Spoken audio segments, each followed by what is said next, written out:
It's Car Con Carne. Let's eat in the car. It's Car Con Carne.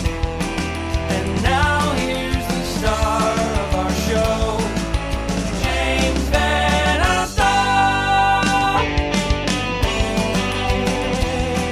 Car Con Carne, still stuck here at home. It is Car Con Carne in quarantine. I'm James Van Alstyne, and the show is sponsored by C&H Financial Services. Business owners, if you're trying to find your way forward during all this, C&H Financial Services is here to help. They offer a variety of products, ranging from traditional merchant accounts to a zero-cost payment processing solution, which eliminates the expense associated with accepting Visa, MasterCard, Discover, and American Express as a form of customer payment. C&H Financial Services eTap solutions, easy to set up for your business for online ordering and curbside pickup. C&H also offers cost-effective commercial lending programs, which can help get your business the money it needs to make it through these unprecedented times. To learn more, contact C&H Financial Services at 855-600-2437 or go to chfs.us. So I'm at home. I work in this space 12 hours a day. I never actually leave here, such is life under quarantine. But for tonight, I thought it was important to put on a button-down shirt because I'm talking to an author. I'm talking to someone intelligent and literary tonight. My guest tonight, Jon Sternfeld. His new book, his fantastic new book, is Unprepared: America in the Time of Coronavirus. It is essentially an oral history of what we've lived through since late last year, day by day, told by everyone who had something to say about it in the moment. We hear from politicians, we hear from columnists, we hear from scientists. The most interesting thing about this is you've removed yourself from this process. You've just framed the story with other people's words. Yeah, and it lends itself to that, because who the hell am I to tell them? It's okay if people ask why you, I say I don't know, But yeah, the idea was to sort of imitate the radio on the mantelpiece of 6 months through the pandemic, what we heard, what people said, and create a sort of virtual reality where when you read the book, it's like you're reliving those 6 months. That was the idea behind it. Well, and it's interesting. In the very beginning of the book, in the introduction from Timothy Egan, who is a Pulitzer Prize-winning author and columnist, he wrote, "There is no master narrative in this tale. It is us, in a tangle of contradiction, the leaders and followers, the experts and the crackpots, told without comment." And in the end of the book, you say the most damning evidence is always just people's words. In summary, that's it. You let everyone speak for themselves, and I'll tell you what. I read this book and I had to pause several times throughout reading it. I got stressed out. I got anxious. It's all so fresh, and reading all this, I got my hackles up. I got pissed off reading your book. Sure. I think we're all angry. I think from the perspective of October, it's also very frustrating to see that the same arguments that we were having in February and March, we are having now. So in March, Anthony Fauci made one sparse comment about how masks might be best for health workers. That was the one comment Fauci made on it. And since then, the president has decided to turn that one comment into we don't know if masks are good or bad. So it's extremely frustrating to read the book and see us repeat the same mistakes over and over and over again. The craziest thing I think I experienced while reading this book is that in this nonstop information deluge that we're living in, that we're exposed to, I'd already long since forgotten some of the circumstances, quotes, and moments from the past several months. As I'm reading through all this, I'm like, oh, right, that person said this, or, oh, right, that happened. It's crazy to take a 30,000-foot view of something that I just lived through and rediscover everything. It's just a bananas news cycle that we're in. Exactly. I think without the kind of news cycle, a book that told an oral history from 6 months ago would sound kind of absurd as an idea. But it is. There's a fire hose of information this year. It's impossible to sort through. And my editor, Anton Mueller, who came up with the idea, he thought it would be nice to just see people's words side by side. The original idea was, let's look at Cuomo and Gavin Newsom and President Trump, and let's look at the different styles of leadership. And from that idea, the book evolved, because it became like each day, let's sit down, or I sat down at the end of the day, who said what when? Was it true? Was it not true? Did it lead to anything? Did it come from anything? So there's almost something kind of mathematical about putting it together. But Tim is right. When it's done, there is no master narrative. There's just 320 million Americans making their individual choices that all lead to where we are. So I think of the book as something of somebody compared it to World War Z, I guess, which is a zombie apocalypse story told in oral history. But I mean, the fact that that's the comparison point for this book tells you everything, right? Yeah. Well, I mean, the book starts out like, to that point, starts out like a dystopian or apocalyptic thriller. The spoiler is it's real life. But from the get-go, there's a WeChat text from a Chinese doctor telling his colleagues, yeah, there's a thing that happened, an outbreak in an open-air market in Wuhan. That's how it starts. And I swear to God, I've seen this movie before, and it did not end well at all. No, and unfortunately, Dr. Li Wenliang, whose words open the book, he was actually arrested in China for even sending out little notices, and the Chinese government had to apologize because he was one of the first to see it, one of the first to report about it, and then he got it, and he died in early February. So his story ends before the first part of the book is even over, which is upsetting, and it also lays the groundwork for the virus to travel. It operates pretty quickly. And again, if you're just joining us, it is Unprepared, America in the Time of Coronavirus. That right there is Jon Sternfeld. And I mentioned all the different personality types that compose this narrative. The inclusion of scientists and academics is critically important. If this was just a book of politician quotes, it'd be 350 pages of misdirection and horseshit. That's exactly why we couldn't do it, because at first it was like, all right, I can't just choose politicians I like. That doesn't mean anything. So I included a bunch of people I necessarily didn't agree with politically. And I said to my editor, this is like a book of lies now. What do we do? And that was sort of the 1.0 version. And then once we dropped in the COVID tracking project and the Johns Hopkins tally and journalists, and I tried to avoid too many opinion journalists. When the journalists come in, they are reporting factual stories or data. But without that baseline, the book doesn't make sense. And fortunately, that allowed the book to grow into what it became. Well, let's talk for a second about journalism. In the beginning of the book, you say that this is not objective in the classic and, as you believe, outdated journalistic sense. Explain what you mean by that. I think there is a tendency in our environment to mistake objective with giving both sides of a situation. So I'm not the first person to say this, but it's like saying, Governor Cuomo says the sky is blue. Meanwhile, President Trump says it's green, and leaving it for the reader to decide. That is both sides journalism. It's absolutely deadly. It's gotten us to where we are.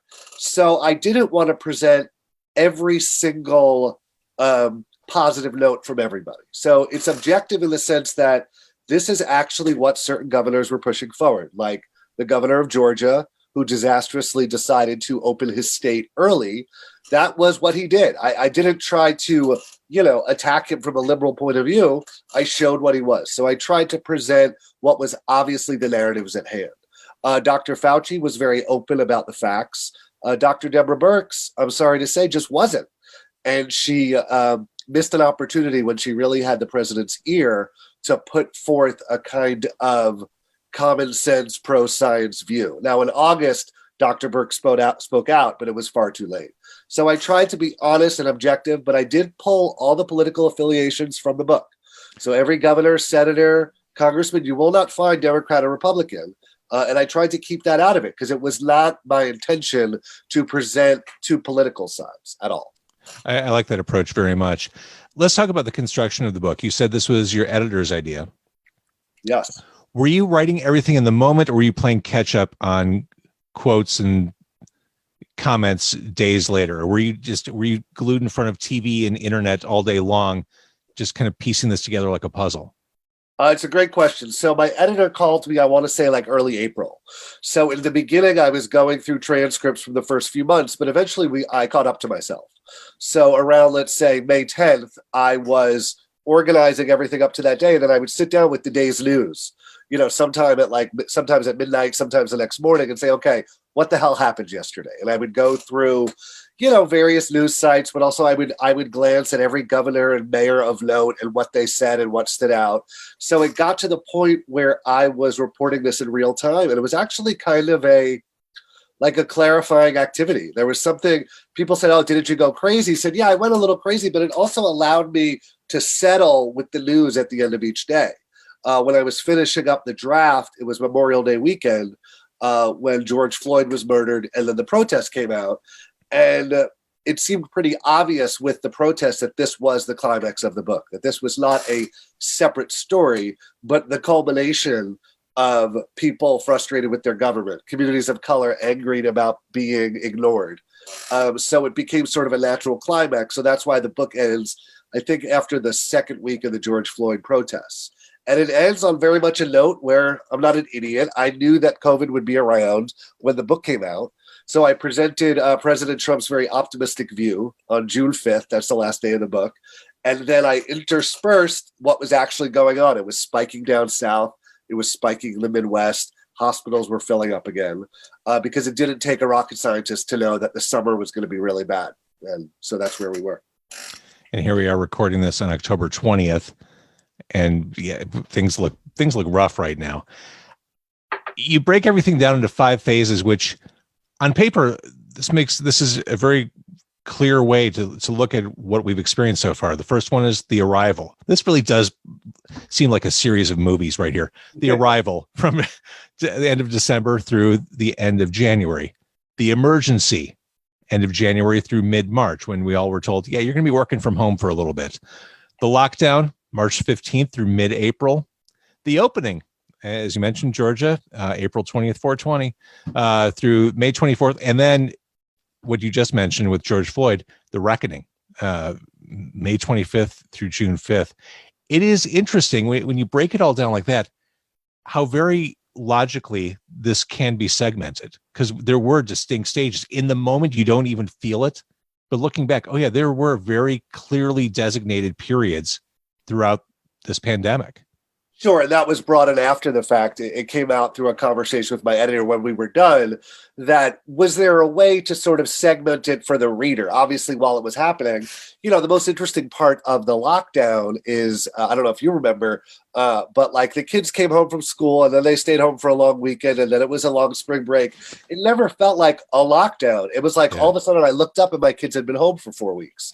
But in June, when I looked back, it was like, oh yeah, that was the lockdown period. And then the opening opens with, like you said, on April 20th, the governor of Georgia is like, our numbers are looking good, let's reopen. And obviously it was way too early for that. So the opening I wanted to call the reopening because it was this sort of economically driven lie. Let's just say it was an economically driven lie that led to a really bad spike over Memorial Day, as we remember. And then the numbers just kept going from there. So, but yeah, the idea of segmenting it came from, I'm a writer, I'm a storyteller, and it seemed to make sense to give the reader moments to sit with it, rather than it's like, here's a massive 6 months of information.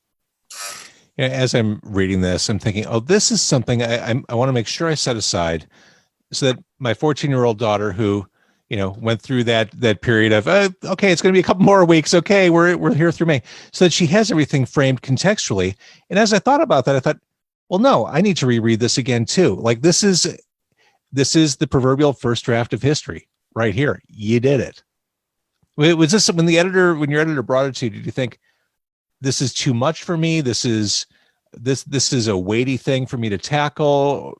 I'm not sure. Or were you like, yeah, I'm all in, let's get this done? Just at the time, to be honest, it just seemed like a cool idea. We were living through a very bizarre time. I'm not a journalist. I have no journalist background. So the idea of being able to write on something that was unfolding, it seemed really interesting. I think as the book started coming out, I did feel like, who the hell am I to tell this story? But then I fall back on, I'm basically designing an oral history for you to relive the incident. It's not like my commentary is on it. So I tried to ignore that, but I like that we were able to get something out that, like you said, it's not just a historical document. I think at first it was the idea as it would be for future generations, but even when I read through it again, like I had to do an interview last week, I quickly just read through the book again, and it's amazing the things I forget or the things that seem relevant now, even to people who lived through it. One of the nice things or benefits, I guess, of this book that I really appreciate as a consumer of books and entertainment and media is that book publishing can be immediate. The world doesn't revolve around what you see on the internet. You can put something out there that is vital and timely in hardcover and have it mean something. I think there was a perception for a while that current event books are outdated by the time they hit the shelves. Not the case. And I find that refreshing. Yeah, and I have to give a complete credit to everybody at Bloomsbury who, anyone who knows anything about the publishing process, it does not usually take 3 months. I mean, they all put their time in because they knew the book had to be out in the fall, right? And there are going to be a lot of really interesting histories written that come out next year that give a fuller view. Like I say in the author's note, I did interview hospital workers and morgue workers and all the frontline people who obviously their story needs to be told. That will be done for next year. You'll see that. But the idea of being able to capture something in a moment, a snapshot, is totally due to their work in getting it out on time. I actually had a feeling that what was going on in June was going to kind of hover until September, right? I think there was some worry like, oh no, what if things change very quickly? And I think anybody who's been involved in the material and reading what's going on with this virus, it didn't surprise me that by late September when the book came out, everything was like the same but worse, right? Like the death count on the day I ended was 108,000. It's literally double that right now as we talk. So it did seem strange for a book to attempt that. And that in itself made it kind of like a cool maverick move that I was into. Totally. So having spent the past several months working on this and immersing yourself in all the facts about the pandemic, do you emerge from this process more cynical? Is there hopefulness in your attitude looking forward? Where are you emotionally after doing this? It's a great question. I think all the talk about the book has been where Trump was wrong and where people opened too early. There are a lot of heroic stories in this book. There are governors like Governor Inslee who very early decided to take a leadership role in Washington. There are health directors like Amy Acton in Ohio who was talking to the viewers, the citizens of Ohio, like they were her classroom. And I really sort of fell in love with those people who were able to break through the harshness of the moment. Governor Whitmer, who's in the news right now because some horrible people are trying to kidnap her. She was on top of this before there was a single case in Michigan. She was having meetings. So there's more than enough heroic stories. It is interspliced, though, with people who used their power for selfish reasons. There was no real science behind the reopening. The reopening was totally motivated by economics and by an intention on our president and his White House to create the story that things were okay. And I think the tragedy in this is we did not need to lose this many people. There are obviously some deaths that are medical deaths, but a gigantic portion of these deaths are political deaths. And that part makes me not only cynical, but sort of horrified, right? As terrible as this virus has been, the idea that certain choices could have been made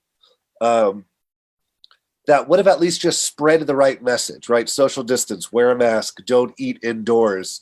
Had people done that in March and April, we would have gotten ahead of it. Had there been a national plan, even if we were kind of slow, if we got one going in May, we still don't have a national plan.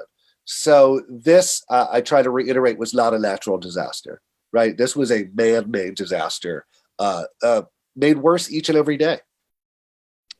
You might say we were unprepared. Yeah, exactly. Right. So obviously, there's no ending to this story. The world keeps turning. The pandemic rolls on. Have you talked about following this up? I mean, I don't know what the follow-up to Unprepared would be. Good night, nurse. Oh shit. Relapse. There's been, the book has to sell enough to justify a volume 2, but I think that the second I ended, writing the book, I couldn't stop bookmarking stories. I actually still do it instinctively on my computer as I work on other things, because with the election coming, we have another reckoning coming, right? So I foresee another story building up to the moment where we decide who's going to lead us out of this. But the volume 2 is mostly an economic decision, but I would love to do something like that. Yeah. Well, this book, it's astonishing to me how much I learned and relearned things I'd forgotten that happened months ago. It is crazy. This is a comprehensive book. And as mentioned, it is, I love the fact that you don't have the political affiliations throughout. I think that really makes this more readable, because you don't think about motive. Everything's just kind of laid bare for us to interpret. Right. And I always found it weird that, and I'm not some kind of uber nonpartisan idealist, but it is weird that you always mark the state and the party. Anytime someone's speaking, they can be speaking about education or healthcare or anything, and it has to be known what party they're in. I've always thought that. Yeah, it seems strange. I don't know where it comes from, and it felt like for this particularly important to leave out the party affiliation. There were plenty of Republican governors who were ahead of the virus, who were on top of things. And I tried to highlight them, like Mike DeWine in Ohio, your governor Pritzker in Illinois is a Democrat, sorry. Yeah. And then Hogan was a Republican of Maryland who, they got a lot of bad PR, but they cared about their citizens' health and they kept with it. So I tried to highlight some of those Republican governors. The third one was Charlie Baker in Massachusetts. So they were out there. They were. All right, Jon Sternfeld, this is a fantastic book. It doesn't get more timely or topical than this. Great job with this. Great. Thanks for having me on, James. This was great.